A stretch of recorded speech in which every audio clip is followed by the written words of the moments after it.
আমার ছোট্ট পরিটার জন্য আবার অনেকগুলা ড্রেস উইন্টার শপিং করলাম। আজকে দেখাবো যে আমি কি শপিং করলাম, কোনটার কোয়ালিটি কেমন ছিল। আর সব আপুরা অনেক রিকোয়েস্ট করেছিলেন যে আমি যেন একটা অনলাইন সোর্স দেই যেখান থেকে আপনারা ভালো কোয়ালিটি ড্রেস বেবিদের জন্য নিতে পারবেন। যারা ঢাকার বাইরে থাকেন তারা আমার আগের ভিডিও দেখে ড্রেসগুলো নিতে পারেন, এই জন্য অনেক আফসোস করেছেন এবং আমাকে ইনবক্স করেছিলেন। তো এই জন্য আমি এবার অনলাইন থেকে শপিং করেছি যেন আপনারা দেখে পারচেস করতে পারেন। প্রথমেই যে পিঙ্ক কালার সোয়েটারটা দেখাচ্ছি, এটা খুবই সফট কোয়ালিটির এবং এত সুন্দর প্রিন্ট ছিল যে এটা নিয়ে আর কি বলবো। আর কালারটা তো মাশাআল্লাহ আমার এত বেশি পছন্দের। কিউট পকেট দেয়া আছে আর বো প্রিন্ট করা আছে। আমি ভিডিওর শেষে পেজটা শেয়ার করে দিব এবং আমার কমেন্টে পেজ লিংকটা দিয়ে দিব, আপনারা চাইলে এখান থেকে অর্ডার করতে পারবেন। তারপর নিয়েছি আমার মোস্ট ফেভারিট একটা ল্যাভেন্ডার কালারের ফ্রক। এটা গেঞ্জির কাপড়ের ছিল, কোয়ালিটি অনেক সফট ছিল। এটা শীতের শুরুতে এবং শেষে কাজে লাগবে। আর এটা ছিল মাস্টার্ড ইয়েলো কালারের একটা গেঞ্জি, তার সাথে একটা পিঙ্ক কালারের প্যান্ট। আমি তো বললাম আগের ভিডিওতেও যে আমি সেট মিলিয়ে নেয়ার ট্রাই করি,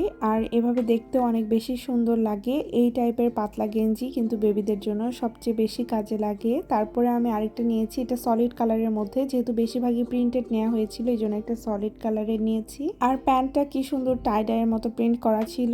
এইটাও একটু পাতলা কোয়ালিটির, আর এগুলোর কোয়ালিটি খুবই ভালো ছিল, এক্সপোর্ট কোয়ালিটির। হাতে এরকম কুচি করা এবং পেছন দিকে এরকম বোতাম দেয়া। এই সেটটার কোয়ালিটিও অনেক ভালো ছিল। তারপরে আমি যেটা নিয়েছি এটা হচ্ছে একটা অ্যাকোয়া গ্রিন কালার বা স্কাই কালার, পেস্ট কালার যেটাই বলি। এই কালারটা আমার খুবই পছন্দের। এরকম বাটন দেয়া থাকলে বাচ্চাদের ড্রেস পরাতে এবং খুলতে খুব সুবিধা হয়। এটা কোয়ালিটিও খুব ভালো ছিল। তারপরে এটা হচ্ছে একটা খুবই সফট মিষ্টি কালারের একটা রাম্পার নিয়েছি। এই জায়গাটায় বেশ খানিকটা জায়গা ছিল, প্যাম্পার্স পরালে বাচ্চাদের জন্য সুবিধা হবে এবং এইটার কোয়ালিটি অনেক সফট ছিল। এর মধ্যে কিছু ড্রেস আমি বেবিকে পরিয়ে ট্রাই করেছি, ও কি কমফোর্টেবল ফিল করে কিনা দেখার জন্য। আর এই সবগুলো ড্রেস ছিল একদম রিজনেবল প্রাইসের মধ্যে। আমি যেগুলো ড্রেস নিয়েছি এগুলো ছাড়াও তাদের পেজে আরো অনেক সুন্দর সুন্দর কিউট ড্রেস রয়েছে, আপনারা চাইলে ওদের পেজটা একটু ভিজিট করে দেখতে পারেন, তাহলে আরো অনেক এক্সাইটিং কালেকশন গুলো পেয়ে যাবেন। That's it for today, thanks for watching, hope you found this video helpful. আল্লাহ হাফেজ, টাটা।